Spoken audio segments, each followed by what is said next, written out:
Corona संक्रमण और lockdown के बाद प्रदेश के किन्नर समाज के सामने भी रोजी रोटी का संकट खड़ा हो गया है।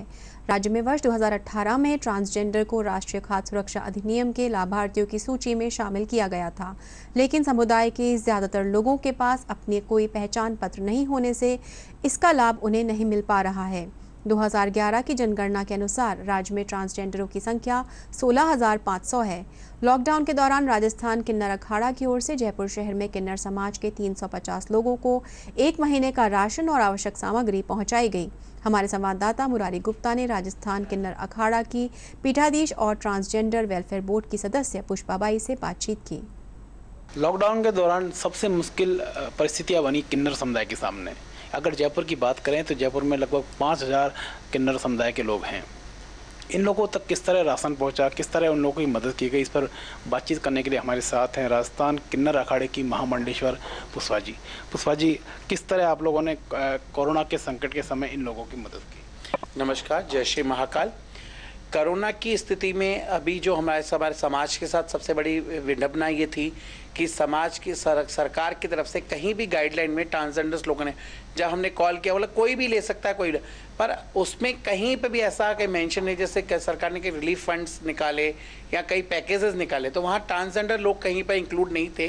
तो ये समस्या का सबसे बड़ा गड़ी थी हमारे लिए। तो हमने बड़े चिंता का विषय था। हमने 2 दिन 3 दिन उसको सोचा कैसे उसको एनालाइज करके काम किया जाए।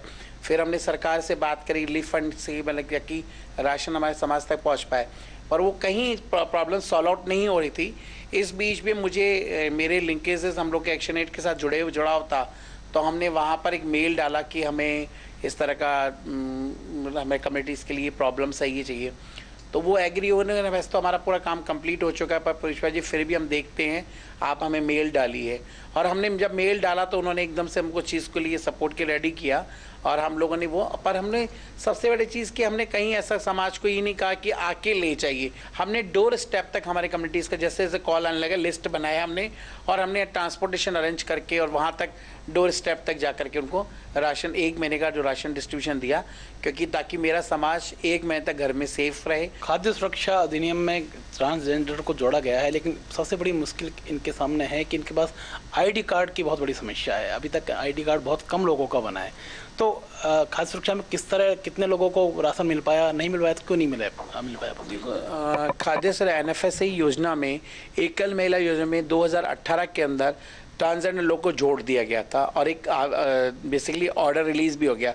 बस ऑर्डर रिलीज में अभी ट्रांसजेंडर लोग को जोड़ा नहीं गया, क्योंकि सबसे बड़ी समस्या आई कार्ड की है, तक ट्रांसजेंडर लोग को ऐड नहीं किया गया।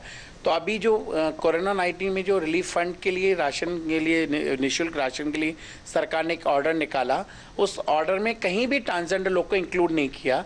तो इसके लिए मैं सोच रही हूँ कि जिस तरह का सरकार का हर महीने निःशुल्क राशन का है, तो मेरे समाज तक भी निःशुल्क राशन वापस सरकारी तरफ से पहुँचे। ये तो हमने एक पहल नई बोर्ड ने संस्था ने जो मैंने पहल करके हम लोगों ने वहाँ तक पहुँचाया। अब ये चाह रही हूँ कि जो सरकार की योजनाओं में है वो ट्रांसजेंडर लोग वहाँ पर इंक्लूड हो पाए, ताकि उनको राशन मिल पाए। कोविड-19 के दौर में किन्नर समुदाय को इन लोगों ने सहायता पहुंचाई और उनकी मदद की। कैमरा सहयोगी कमल योगी के साथ मुरारी गुप्ता, DD न्यूज़, जयपुर।